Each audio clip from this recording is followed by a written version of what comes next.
Hello and welcome. This is Faceless Opinion. Currently wondering which magic rock I should pledge my allegiance to. Welcome you back to Skyrim Month, the series where I go over Skyrim-related topics throughout the entire month of November.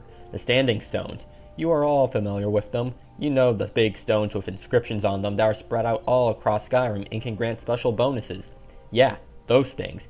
We have all chosen one at some point to give us a cool ability or a helpful buff. But out of all of these 13 obelisks, which one is the best? Now, without further delay, this is the Standing Stones ranked. Number 13, the Tower Stone. This stone is garbage. Comparing it to the others, it is easily the worst. Why do I say that? Its special ability is that it can unlock any expert level lock or lower once a day. Now, what I'm about to say is going to be harsh. If you have felt the need to use something like this to help you with lockpicking, you are a lousy player. I'm sorry, but that is the truth. Lockpicking is a core mechanic that every player should know how to do, regardless of class. I know that at certain times a lock can be a pain. Trust me, I get it, but it is satisfying to get past a tricky lock, even though the contents of the chest you were picking may leave more to be desired.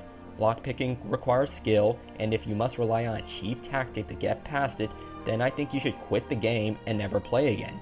The moral of this story, get good. Next. Number 12, the Serpent Stone. I've said on a few occasions that paralysis can be helpful, and I do stand by that. However, I don't think choosing the Serpent Stone is the best way of using it. Sure, you can paralyze an enemy for 5 seconds and can also do 25 points of damage as well, but this is something you can only do once a day and can only affect one enemy. Honestly, there are a lot more abilities out there that can be more helpful than this one. Number 11, the Shadow Stone. Invisibility has its perks, don't get me wrong, but it is something that I don't really choose to rely on, mainly because the effect can be broken rather easily by either attacking an enemy, which makes sense, or to do something mundane like interacting with a door, chest, or container, which doesn't really make that much sense, which is why I don't really care to use it. When it comes to other people, I don't have an issue if they choose to rely on it. If it works for them, that is good, all the more power to you. The one thing I will say is that there are multiple ways to ascertain invisibility, such as the spell, potions, or by becoming a nightingale and choosing the Agent of Stealth power, so you have other options besides the stone. Number 10, the Stead Stone. This one right here is my personal favorite. The Stead Stone gives the player 3 different passive abilities. It makes it to where your armor will not give you any movement penalties, makes it to where the armor you are currently wearing to be weightless and will not be added to your total carry weight, and finally, giving you a plus 100 to your carry weight, making it the ideal perk for hoarders like yours truly. Now, as much as I like the Stead Stone, I'm willing to admit that objectively speaking, it may not be the best, but you can't really argue that it has good benefits, unlike others.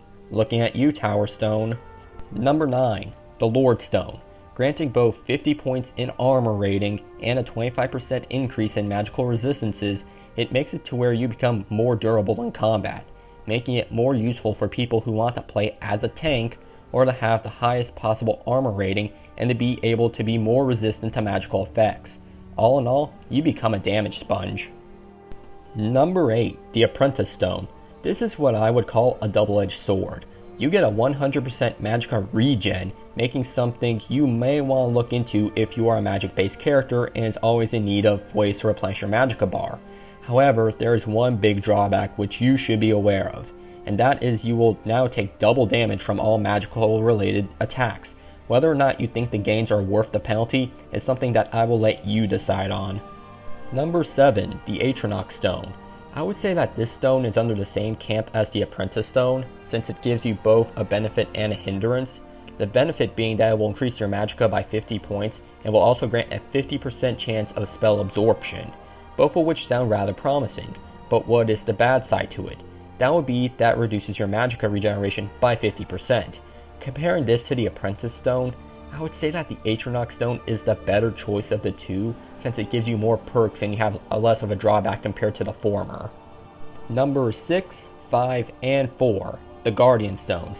Now we get to the iconic trio consisting of the Warrior, Thief, and Mage Stones, the first ones you ever encounter while playing the game.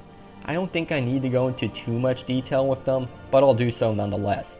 Each one has the same property, and that gives a 20% increase towards their respective class skills. For the Warrior, it will be Combat, the thief will be stealth, and for the mage it will be magic. I think each one of them is good depending on how you want to play, which is why I grouped them all together, since they are interchangeable. However, since this is a ranking, I should rank them, and this is how I will do it. Mage Stone is 6, Warrior Stone is 5, and the Thief Stone is 4. But for you, it might go in a different order, and that is perfectly fine. Number 3, the Lover Stone. This one is kind of similar to the properties of the Guardian Stone, but with some minor alterations. Instead of it being a 20% increase towards a certain skill set, it is now a 15% increase towards all skills, making it ideal for players who are doing hybrid playstyle and not want to be restricted by the Guardian Stones, or are looking for a faster way of wanting to level yourself up. Think of the Lover's Stone ability like the effect of Lover's Comfort, where you get the same thing by sleeping in the same bed with your spouse. The only difference here is that the stone version of it is permanent. Number 2, the Lady Stone. This one makes it to where both your health and stamina bars can regenerate 25% faster, making it incredibly useful for any build really, since health is obviously an important thing to have, while for stamina, it's good to have for a warrior who likes to use power moves, or for a thief who likes to rely on sneaking and archery a lot, while for a mage, you can use it for running away in case you run out of magicka, and you can recover health a lot quicker, so it has its uses. Number 1, the Ritual Stone. I'm willing to say that I am not a big fan of necromancy, but I cannot deny how useful the power of the Ritual Stone is. It is hands down the most powerful out of all of them.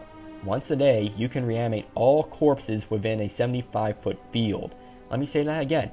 All corpses. That means excluding dragons, you can bring back anything to life and have it fight for you, including giants. And you will have this undead army by your side for 200 seconds, for a whopping 3 minutes.